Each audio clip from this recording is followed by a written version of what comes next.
Welcome back to the SuperCoach Experience podcast. You're here on the Sunday wrap-up with Jake and Mikey. I'm the coach of Trip Track at Murphy, obviously, and as per always, my co-host, he's the coach of the Kiss My Behinds. How are you, mate? Big week for the Sharks and a big scoring week for you. Yeah, man. You as well. I mean, Pans got up and you outscoring by I think 3 in the end. But yeah, 1350, good score. But I think the highlight of the weekend was probably the Drink West shindig we did yesterday. The event. I think it was pretty good. It was good fun. Good to see a couple of faces out there. Yeah, no, it was good. I was going to get into the Drink West, but I guess let's start there. It was good. Like we didn't like. Not many people are doing these kind of things in the podcast world, so it was kind of, I'd say, a semi-untapped market. But a lot more SuperCoach fans turned out than I thought that they would. So shout out to you guys that come out. Shout out to my friends too that rocked up. I brought a pretty big fan group with me just to bump up the numbers. But yeah, we had about 50 people there at one point, and yeah, shout out to guys like Winston Neville, the Cast Patrol. Malachi was a legend. Tom Sangster, Barnesy, all the hosts that, they traveled from like an hour away, most of them, just to come down. So it was good to chat with them. And man, it was a really nice brewery. So good. So hopefully the first of, I'm not sure what Savs wants to do, but I'd say there might be some more in the future. I thought it was really good. So thank you guys for turning up. And we do have to give a big shout out to our leader, Savs. I mean, he pretty much organised the whole thing. 100%. Most of it by himself. And he did. I mean, he was stressing a little bit, but yeah, kudos to him. He did a good job. Yeah, 100%. He did a good job. And if you guys want to check out that audio, Savs did release it is like a semi-audio podcast, and you can also watch the parts that we did film, which was all the guests we filmed too. So jump in and check out that. If you guys want to look at it. But my week, 1353. We said it at the beginning of the week was the battle of Ponga versus Turbo this week, and they basically kind of balanced out a bit. Yesterday, half the place was going nuts for Tom, and the other half, like myself, were just spewing. But just more so spewing because you've got the banked points from Tom, and then you need Ponga to either eclipse those points or go 200. But realistically, they both kind of went big to the about 65th and then fell off a cliff. Like we just didn't accumulate points in those last 15 minutes. So 1353 pending updates. I think it's enough to gain back the spots I lost last week in ranking wise. And my main thing was I'll win every head to head this week. So huge. But a lot of high scorers, a lot of low scorers. And I think it was a pretty high scoring week with the Roosters on the bye because I know a lot of SuperCoach teams were affected with those guys out. Any moves for next week, Jake? Do you think I know we're getting low on trades, but do you have any plans before we get into the wrap up? Plan on using any trades early? Do you think your team needs it? I mean, like you, I was kind of in a lot of not as many top fours as you, but a lot of top fours and won most of my games. So I get the week off in a lot of leagues. So yeah, I can probably just sit on my hands and not do anything. I get a couple Roosters back, but it'd be nice not to have to worry too much next week. Yeah, 100%. Look, it's only early, but I've fielded a pretty decent 17, and I've got 4 Roosters coming back. I'll play 3 of those with their matchup, maybe 4. So no need to trade. I think if you're playing head to head and you've got the week off, it's a perfect time to save trades because you're going to need them for the prelims and final. And I'll definitely bang out that last trade to get me a cashy win, even if it affects my overall ranking, just because I'm not going to finish in the top 10. I don't think so. Or no, I'm not going to finish in top 10. So I'd rather try and get something out of it. And I know anyone else in cashies will be thinking the same wavelength. So a lot of my thought process will be around those kind of strategies. But pretty mixed round. Let's start with the Bunnies and the Storm. I'll start off, Jake. 16-28.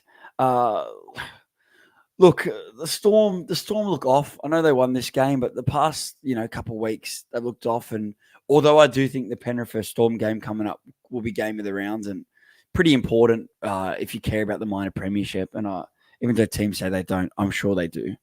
So realistically, And for the Bunnies, it's kind of a mixed bag from them because it's just like they're gone, they're done now. Do they keep turning up? Like it's tough. But then again, if you have any Rabbitohs plays, they come up against the Tigers, so I'll be sucked into playing Cody Walker again. He done well against them last time. Like I think in these kind of matchups too, if I'm not in too many, I think I might use it to take some risks in my starting 17, just to jump up since it's not going to cost me head-to-head matchups. So that's a strat you can look at too. Cam Murray top scores with 86. Scores a try, so look, I wouldn't be looking to bring him in at second row. Look, Cook has a low game for him with 53 and Cody Walker with 37. Got saved in the end with a little bit of attacking stats. Some people were hoping he would have updated with a line break. It didn't happen. I didn't think he'd get it. And Koloamatangi, 34. Stings for guys that have him because he was just busting it out big time. Do you think it rings alarm bells, Jake? Like still a play? Like, would you be worried? Plays Tigers next week, so I guess you play him either way. Yeah, I mean, yeah, you can't really base it off, I guess, one game. Loses 50K this week, 118 break even. I mean, it's not really going to matter. I don't see anyone bringing him in. It's just whether you hold him. And I mean, if you don't have, say, an Angus with the Roosters run home and maybe Koloamatangi's kind of your only out, or you maybe won't play, maybe he's your fourth second rower, maybe that's an out. But I don't know. I mean, the last month or couple months, actually, he's been killing it. So, yeah, happy to have another look at him and not pull the trigger on him after one. Yeah, 100%. That's fair. I guess with the other Bunnies, like I think if you got trades, like realistically, I only want to kind of be using my trades on players that are still within the top 8 because I feel like they've got a bit more of a drive, and those teams, especially hunting for that glory, are going to not be able to be rested. So it's more so just if you got these players, you can't get rid of them. Like realistically, if I had a bunch of trades, I'd probably get rid of Cody, but I can't. So I just play him on matchups where it suits me. He does have a good matchup against the Dogs next week. Yeah, and then I think there's not many more after that, but no. May as well live it up while you can. Yeah. Let's go to the Storm. Nick Meaney. Do you still got Nick Meaney, Jake? I do. He's been poor for about 2 months. But yeah, he's my Pod Center Wings. He was one of the good ones this week. Got an 87. So we take that and roll. Yeah, 100%. A lot went through him. And Warbrick, 82, who seems to, just bang up these good scores every now and then. Pappenhausen, Reprieves owners, but I guess people that sold him, like myself, will be very happy with the extra 60 points from Ponga and a bit more security because he kind of like Cody Walker at the moment, perhaps needs to do a lot to accumulate these scores. And, if it's a goal-kicking Paps, it's massive, but I think the fact that each game goes by and he's making it through the 80 minutes, it's only going to build his confidence up. Tough matchup for Melbourne this week. Personally, I'd be looking at even rest. Like, I might not play Jerome Hughes. Like, if I'm tossing up, I think I'd play Cody Walker over Jerome Hughes. I know that might be a huge call, but if you think there's a tough matchup, and I think it's going to be low scoring from both sides, because look, Penrith's been a little bit flaky in defense and Storm similar. So, like, it's going to be a hard one to read, but if I'm not feeling it, like Jerome Hughes is getting saved by some updates with Trice and stuff like that. To be honest, it could be a week to sit him out, which I know might seem huge, but I'm going to be considering it. You think it's crazy, Jake, or do you think it makes sense? No, I mean we're kind of at the point of the season where you have like 22-ish like guns. So I mean, sitting out a player on matchup really makes sense. I mean, yeah, Cody Walker, high upside against the Tigers, who leak points are fun, or Jerome Hughes against probably best defensive team in the comp. I can see the merit in kind of sitting in for that one, but I mean, it depends on what other reserves you can potentially sit down for that week or next week. Yeah, 100%. Cameron Munster with a 49. Look, the thing is, he's still going to become an option, even if you believe they're going to get rested, just because he's so cheap. That if you we're going to get even cheaper because he loses another nearly 30K. So yeah, he goes down 20. No, you're 25K. He's going to sit at 515,000. Like against the Riff as well. Like, to be honest with you, like that could be a move that if I believed he wasn't going to get rested, a walk it to him makes sense once the draw gets back hard after like the Tigers. But look, it's tough to bang up all these Storm when they play Penrith and then they've got, you're scared about resting. So look, I guess you got to feel it. But that's enough of that game. Let's move over to game 2. Talking about the Sharks, mate. Go for it. This was great. I was a Were little you nervous surprised? about this one actually. Yeah. I mean, I did. A lot of people were saying, Titans win this. Sharks don't have a half. Titans are flying. But I thought, no, we're 100% in this game. I didn't think we'd win at 44-0. But we just play a different style. Nikora and Ero, the two big scorers out of this one, 96 and 94 respectively. Jack Williams was huge in this one, 93. Not really an option though. Brayley, Savs will be happy with that one. Got a 63 for him. I guess Nikora and Ero, they're going to be plays for the rest of the year, I think. A lot of people kind of have Ero as, their fifth or sixth center wing, but the fact that the Sharks put on 44 points, they do have a soft draw, for the remaining games. I think Ero's definitely a play. I mean, he's finally getting attacking stats, and it's working out for him. It's huge. Sorry, yeah, Jake, and on Iro, you've got to not play him because I think I've won a few head-to-heads this week for the pure fact that people didn't play him or hold on to him. There's always one center wing that if you sell him early to upgrade to a gun, they burn you. And Oro's been really late in the season, but I think people that might have jumped up to upgrade to a Lomax or something like that, they're going to be burning because he's still pretty highly owned. He's just soaring up in price, and he's got that 4 or 50, but with these attacking stats, that's 78, 84, 87. And now 94.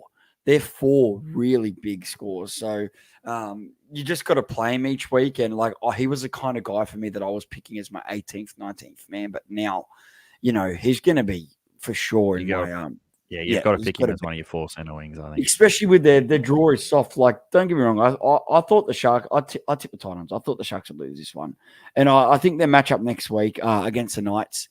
Knights won that game. I know they might not have been perfect today, but Knights have to win this one too. So I think this is going to be a tough matchup for them yet again because they come up against another team that's got to keep winning.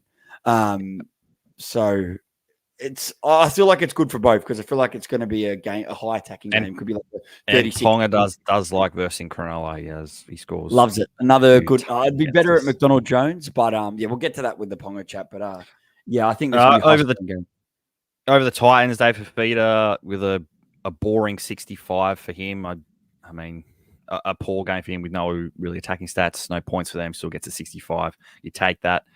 Counter Kinney, all right with the 51. AJ Brimson came back and played centers, a poor score, and I guess JC as well, 38 in a team that scored no points.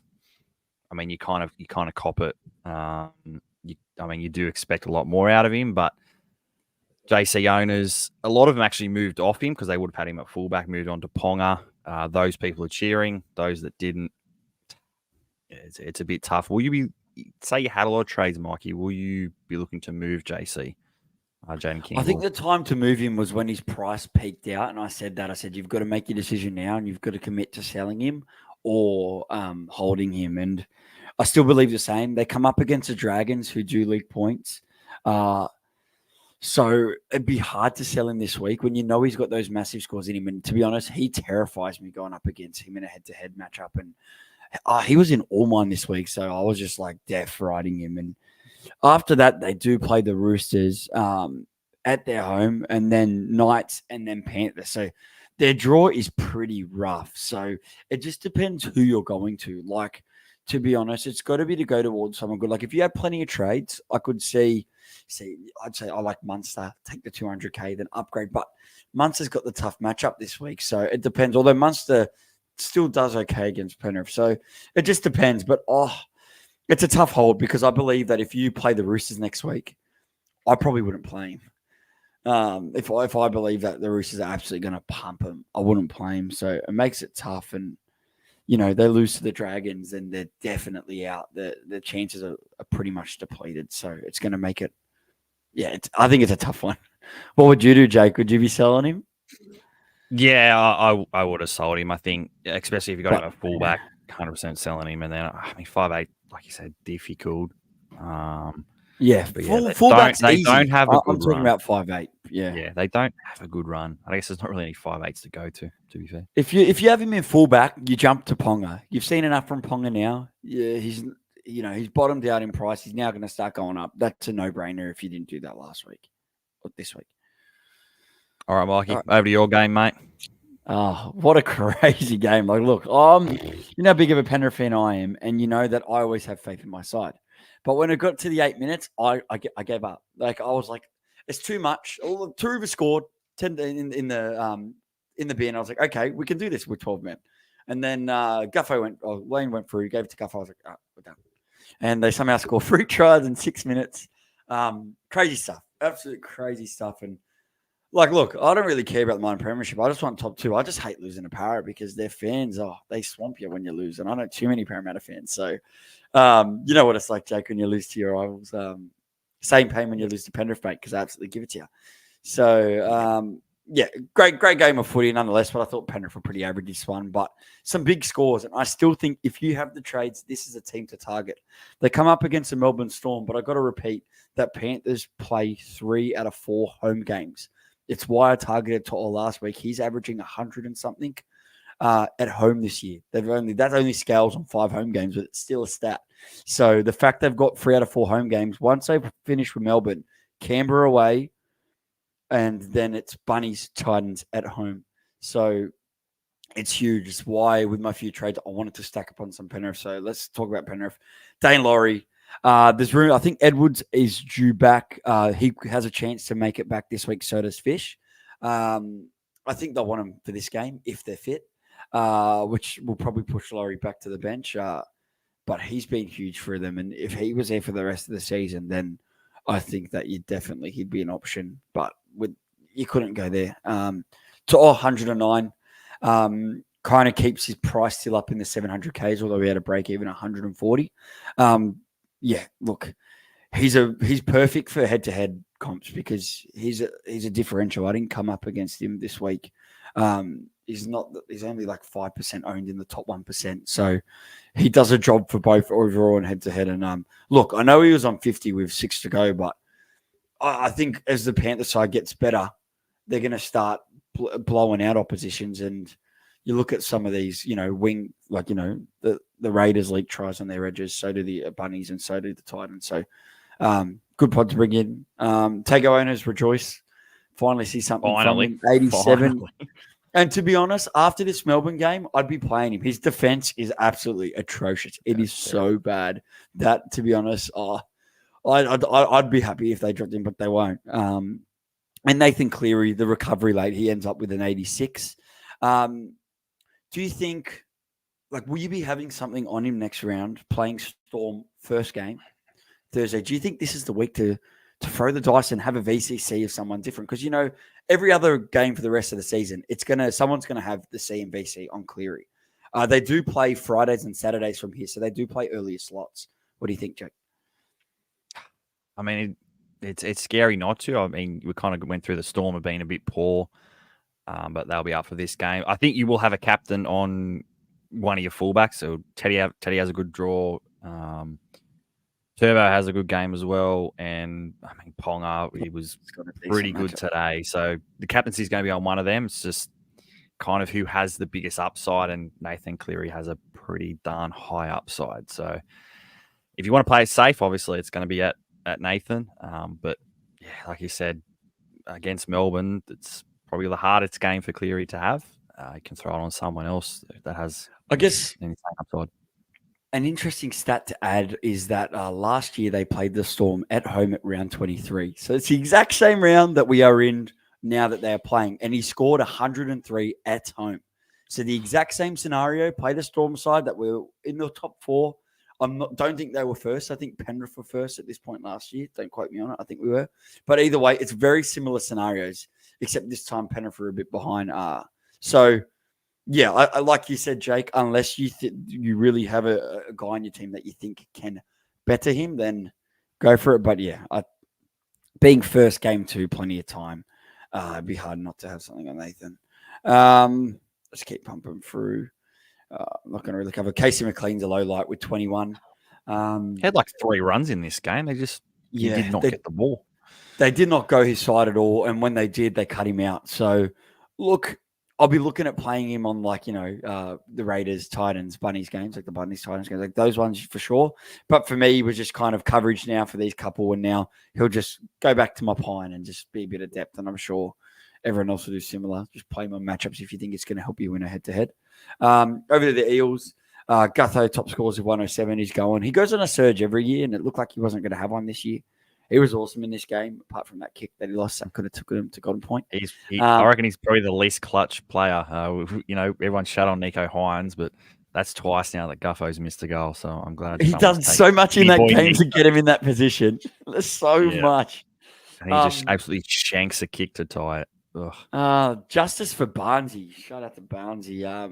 85 for Lane. He was shouting out and he's going, pay me that try, says he gets that try, and he got it because he was forced into playing the bum and didn't even perform. Like, these are just the luck that him and Savs are having. Like, when you call on a Hail Mary, they pull it off for you. And it feels there's nothing better than when that happens, when you're forced to play something, they go pretty good. Apart from that, I think really, Dylan Brown, 54. I think he's really one of the only other relevant ones. But that's enough. I talked too long about Penrith games. Let's go over to a pretty, defining game of the round was obviously this Manly one, and we knew it was going to define how this round went. Go for it, Jake. Yeah, it was spot on. I mean, a lot of people had Tommy as captain. A lot of people had him owned. And then there was the ones that didn't. So that was the main thing. I mean, Turbo 121. Everyone kind of thought, oh, yep, huge, massive, sucked into everyone who doesn't have him. But those who didn't have him would have had Ponga, who we found out actually scored more than him. Well, not by much, was only 9 points. So it's more the same. Brooksy with a 114. It was funny. I mean, this game was our first game at Drink West, and we did give it to Savs at halftime when DCE was on 7. Yeah, annoyingly, we gave it to him. Annoyingly, ended up on 77. Savs using his last trade going used to him for 10 points, I think. Yeah, that's what I was just about to say. Let's analyze this. Me and Tim were absolutely giving it to him. He's used his last trade on a halfback position that now he's gained 11 points. Yes, they play the Panthers while the Manly have a better draw, but let's just see week by week. We're going to track it here on the Sunday wrap-up. We'll be wrapping up that decision by Savs. So keep posted. Thankfully, he didn't lose any. He didn't get any injuries. But so it's still, okay for now, I'm convinced, Jake. I'm not sure how you're scoring this one, but I'm still scoring it a bad move for now because 11 points, no trades. So at the moment, it's not looking good. No, I feel like with a move like that, you want him to go 150, 120, 130. If it wins you some head-to-heads and it wins you Makashi, then I'd say it's a win for him. But let's move on. Keep going. Ola Kawadu, first game back, 65. Those that held rewarded, kind of, I guess. It didn't really get any attacking stats. Ruben Garrick, 62. That was, I think, 90% of that was in goal kicks because, again, not updated by 12. He did. He came up. I don't know whether he got maybe a line break or something in there. Yeah, but I guess those are the main guys for Manly. On the other side, Tapane, 2 try assists, a sim bin, had it all in this one, 87. He got sim bin for back chat, which was quite bizarre because nothing was happening. And then we both look up at the screen, Mikey, and our front row was getting binned. Or our SuperCoach front row was getting binned. We're like, what's just happened there? But still 2 tries, he's 87. Tommy Most Starling guy last week too. Sorry, he was Haas to Tapane. So I guess I'm not sure. I know, obviously he missed out on those 20 points from the try assist, and it would have been more. But yeah, he only ended up playing 45 minutes in this one, so it's just crazy because that's a big score with the minutes. And realistically, if he didn't get Simpin, he would have played that extra 10 minutes because he normally plays at least. And you're looking at the mid 60s that he kind of gets playing those. Tommy Starling, 56. Mikey, take that. I mean, good in floor. A round where great floor. He played, I think, the whole game. In a game where I don't think any hooker really scored anything decent this week. So he might have even scored probably one of the highest, to be honest. Maybe him and Brayley even. Goes up another 40K. So you take that, especially when you got him at what, 200 and something K. So 299, yeah. Yeah, you cheer, and I mean, it's probably, to be honest, Mikey, it's panned out to be kind of one of your best moves Yeah, I got of asked that season. question yesterday by one of the fans, and they said, "What do you think your best move?" And I said, "Like, I don't like saying crazy. Like, the number one that comes to my head is Starling because that trade come with all the risks. They come with every risk in the book." And I sold Coruscant, but I said I did it because I gained Crichton and Cleary, and I had to trust Ricky each week, and it just kind of panned out my way. So, although it might, be like, "Oh, he's not scoring super good," compared to the other hookers, it's enabled me to keep my money and get guys like Toto. So, yeah, I'd say right now it's probably my best move, which I know might seem a bit surprising, but yeah, 100%.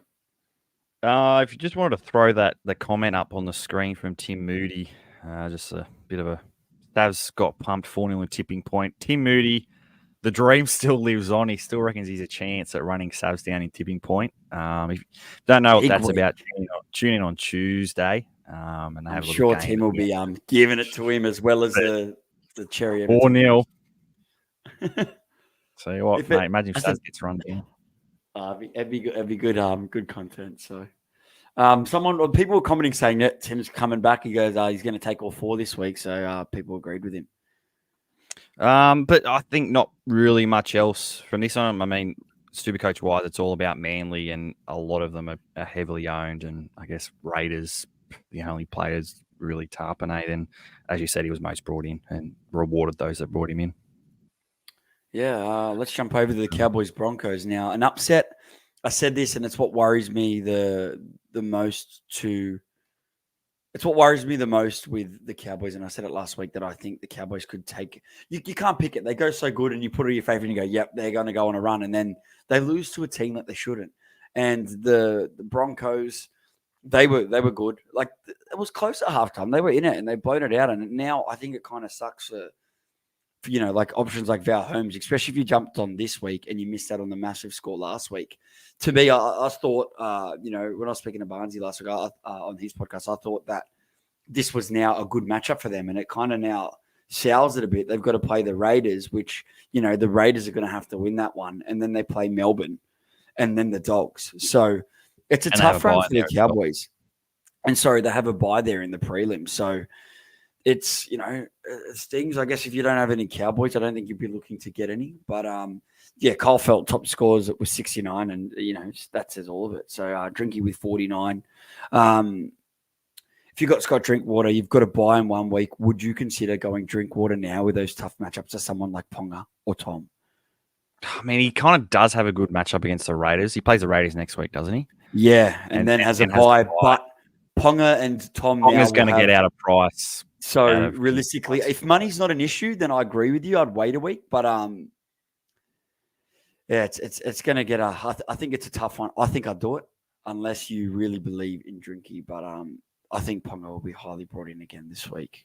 It's kind of, if you don't have Tom, you've got to combat him with Ponga. It's the only way to do it. It's the only way to match it.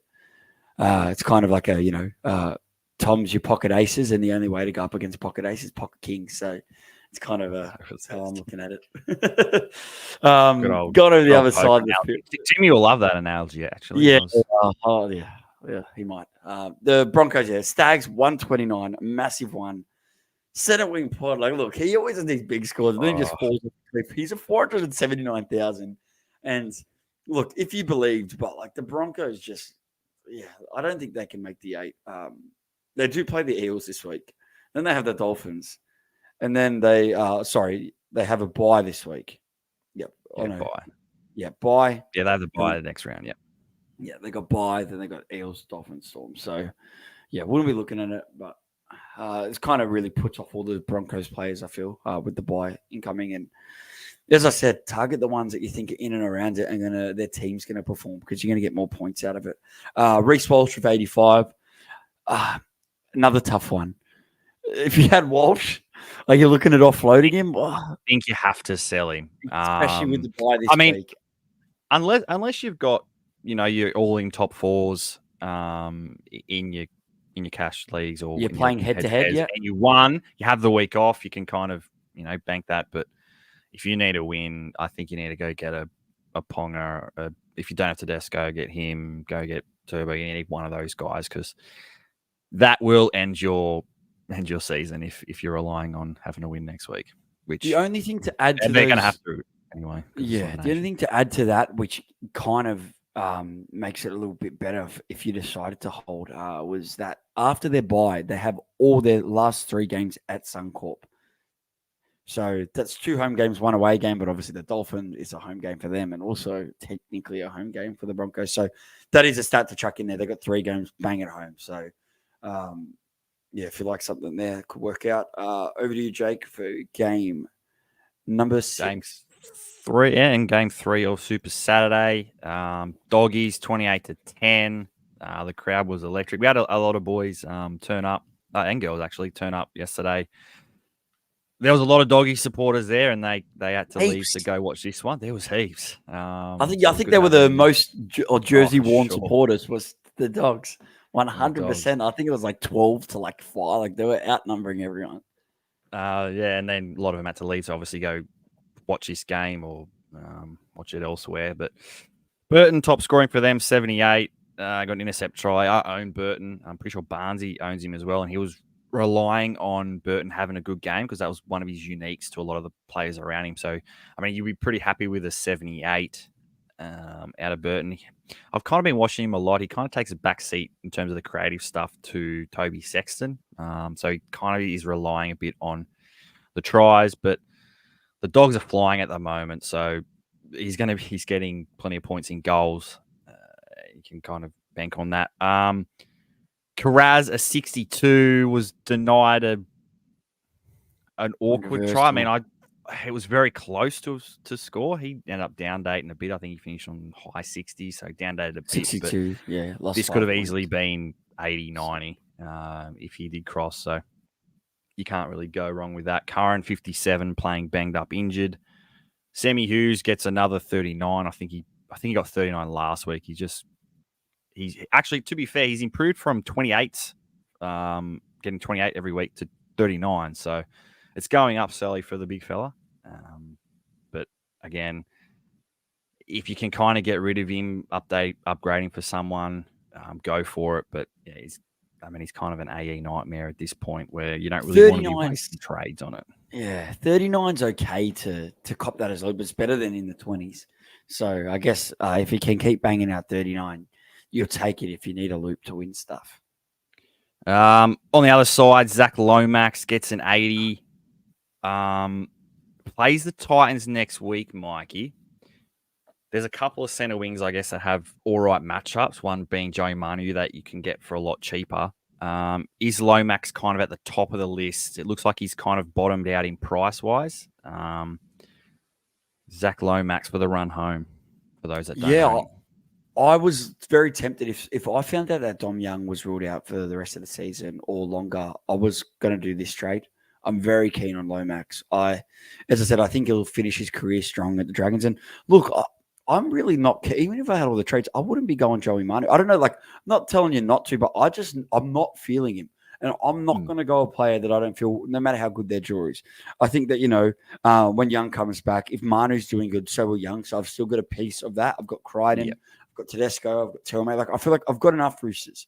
Zach Lomax, goal kicking. He's bottomed out in price. He's going to drop nothing. So he's going to stay around that 660K. I think that's a good price for him. As I said, I don't think I'll be trading this week, but if, he's the kind of guy that can bank up a large score and can be really helpful in finals. And finish off strong. You've seen he has bursts of these massive games. Well, the draw, Titans, who just shipped 44, plays the Sharks, who he has a big score against, Parramatta, who leak, Canberra, who leak. I know Canberra's not really going to matter because it's the last round, but I don't expect him to be resting in any of those games because Dragons need to win. And they're still in the hump of the top 8. Exactly right. So I think Lomax, definitely one to look at. I think he's going to be one of the most brought in players next week just because he's bottomed out, has a good matchup.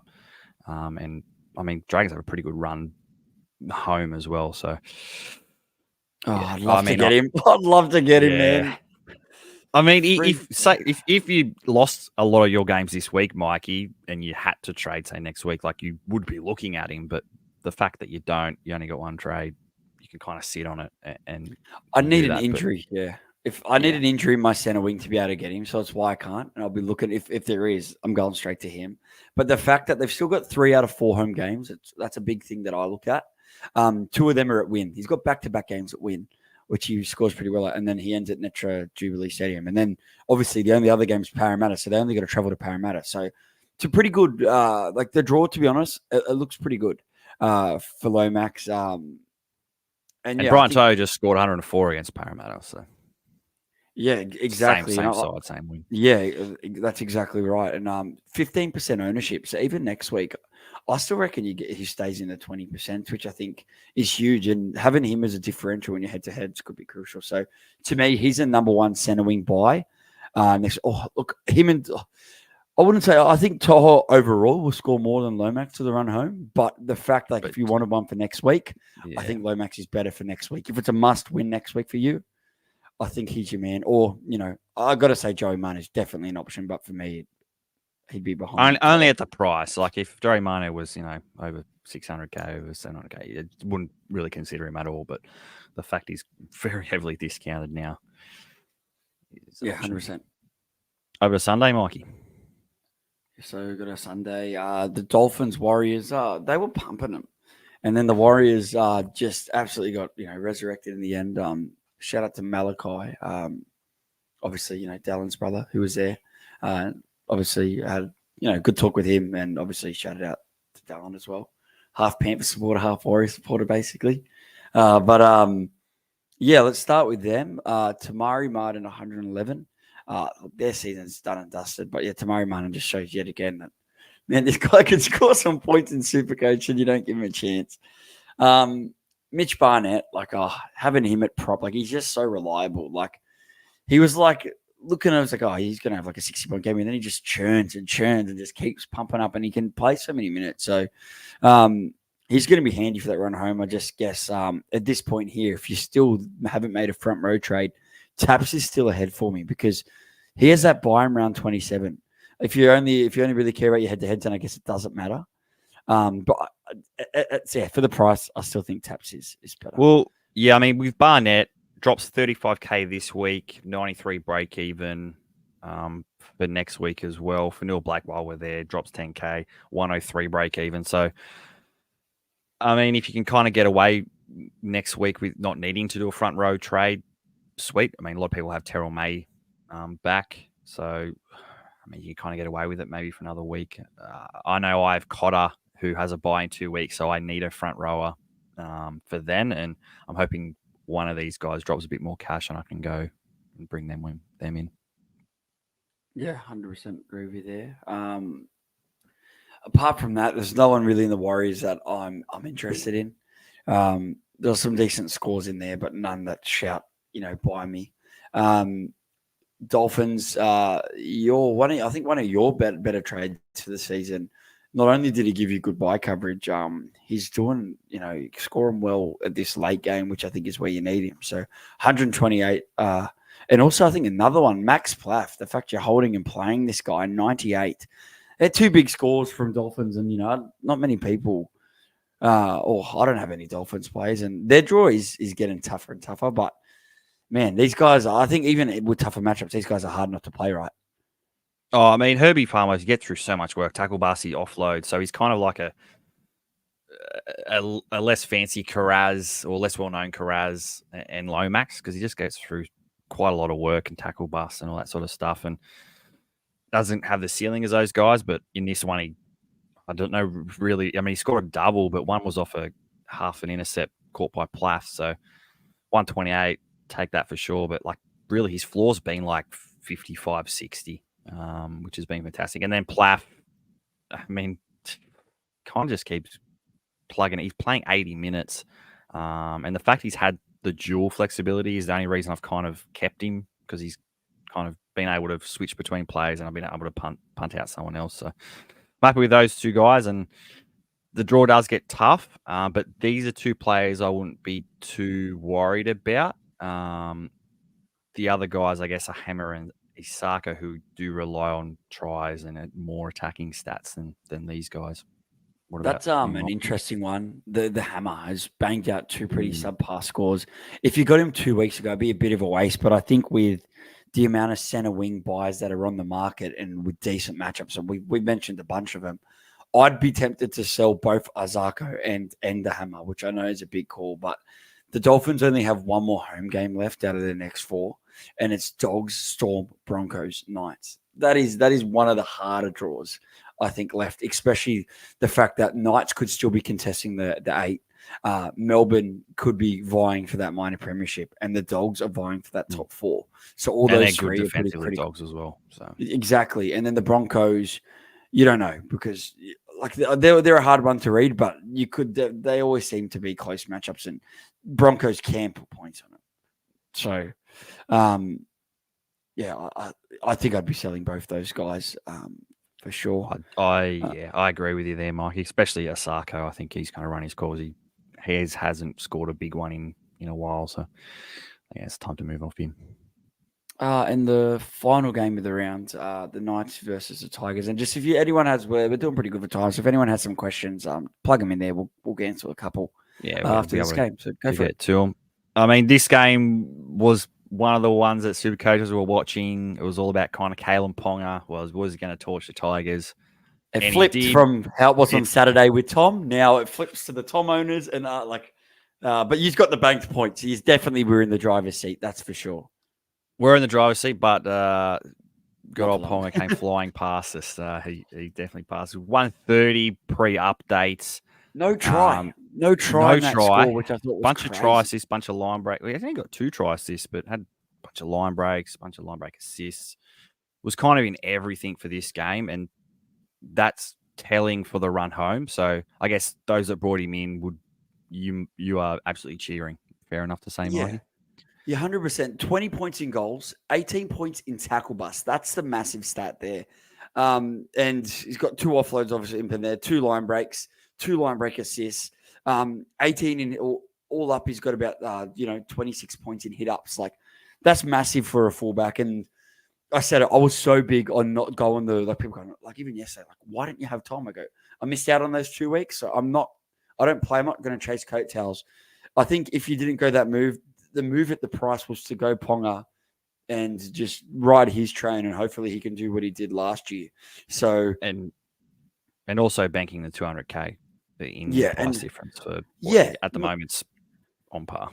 Not only was his score massive, you needed them to have a good performance and win because you want the Knights to keep winning and be relevant for the top 8 because that's the only way we're going to get the best out of Ponga. So I don't either way, still missing out on Tom. I've missed 3 scores above like 110 now. So I'm still behind, but from here, it's just like, what can I do from here? So, and don't forget, you've still got to sit back and watch Tom play the Tigers.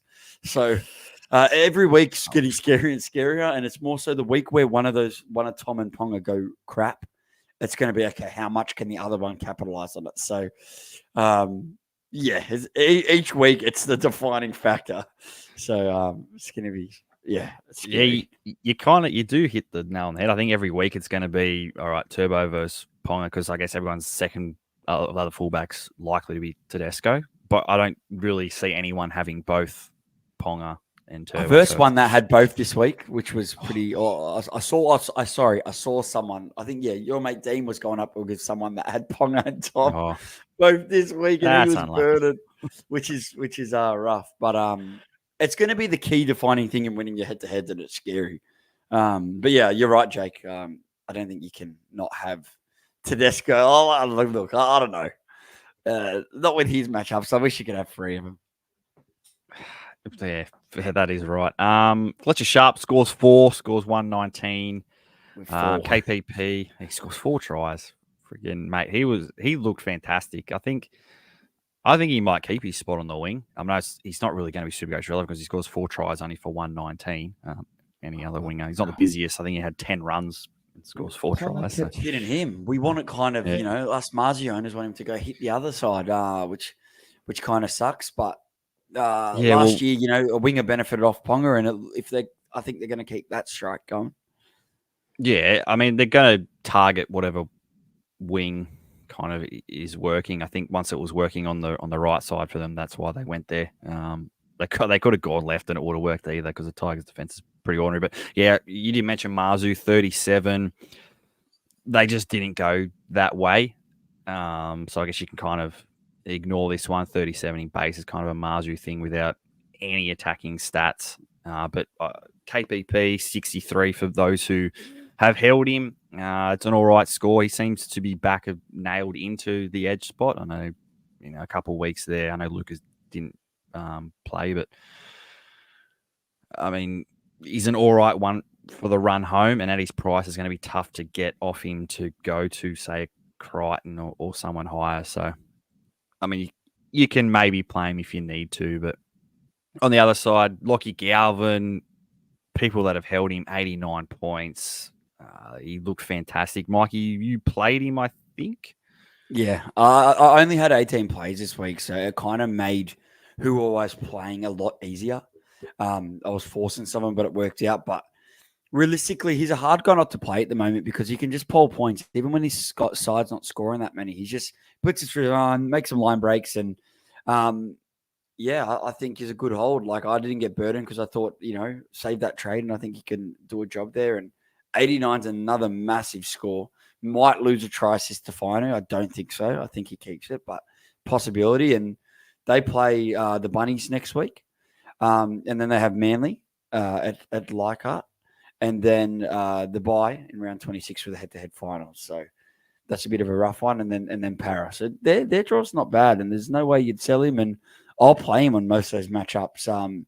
That Manly one, you might go, I might not play him, but it's at Leichhardt. So, it depends.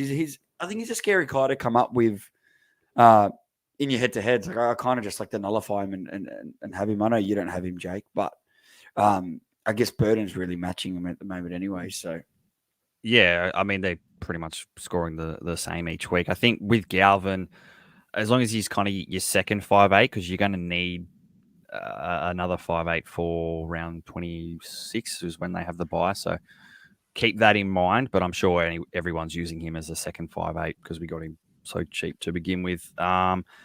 Coruscant with a low 38. I am a Coruscant owner, but there's no really any dummy half setting the world on fire. Harry Grant was a poor score. We didn't actually mention Harry Grant scoring this, but he lost the try assist or something. He went down to, I think, 30. Pretty much the same as whatever app he's on now. So same as Damien Cook. I think he got 50. So not really any dummy halves that were going well. So, yeah, I mean, there's not really any need to trade an uppy Coruscant. I mean, the only one might be Connor Watson. Coming off the bye, playing 13, and I guess covers you for the rest of the season where Appy doesn't. But yeah, I hold on, I think, for now. Yeah, and that's all 8 games. So it's going to be, we'll have a couple of questions. It's going to be an interesting week next week. So yeah, the head-to-head finals go on, and look, if you got the trades, there's definitely lots of moves to make. But if you run on low, just analyze and sit back and try not to pull the trigger. I know it's hard. But yeah, James Rhodes, he was there yesterday. It was nice to meet you, bro. Would you guys do Hughes or Cherry Evans with Storm Panthers possible when he meant to say rest coming up, but also 2 good matchups? Look, if you ask Savs, he'll say yes. Look, if you've got more than one trade, yeah, it's good. Look, I rate the trade. Yeah, I think to answer this, I need to know your trades. But if you've got more than 2, then I rate it, because if I had trades up my sleeve, I think I would sell Jerome Hughes too. But the reason I'm not is because I can't. The only way I'm going to sell Jerome Hughes is if I make my final, and I think I need to fix that. But yeah, realistically, the second, with their draws, I think Cherry Evans got such a good draw that it'd be hard not to get Cherry Evans in if you wanted to sell Hughes. So the trade makes sense if you still got trades left over, because I know each week he has 3, so it's 3. It's pretty good as well. Yeah, 3. Yeah, 3. And if you've got nothing else that you need to do next week and no other big points, that makes sense with 2 remaining. I rate it more trades than me. Because Manly play, I think, Waz and then Tigers, which is 2 pretty good matchups. Yeah, we don't have really too many questions, but we've got some paycheck 1305. It's good, but brings up a good point. What do you think Bar is? Yeah, well, it's tough because Cleary was captained pretty highly, and even some looped. And if he did that, you're behind the mass percentages that captained Ponga and Tom. So I think you need 1,200 minutes. Oh, look, I think, I think it's more 1250. 1250 for, but yeah, I think Maybe realistically, higher. you want above 1,300 this round for movement. I think you can hold Sue with 1,250, but I'm going to say between the 1,250 to 1,300. Like, I think with 1,350, Jake, like, as I said, I might go up 40 spots. Like, not really expecting massive because you're scoring It's big, definitely on but the so high many other end. people are. Yeah. Yeah. But then you have a look and you're seeing a lot of 1,100s and 1,200s. So I guess it just depends. So, as I said, like, it would have been a different story if only one of the fullbacks went nuts because then Tom was double Ponga's captains too. Yeah. Few of a shout out to some scores. We've got Swift AU with 1357, 85 in exactly 1336. I think they're good scores. William bagged me out for saying realistically too much. Thanks, mate.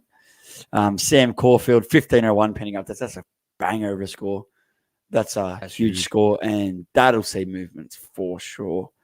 And apart from that, Paycheck's best buy this year might be Corey Jensen.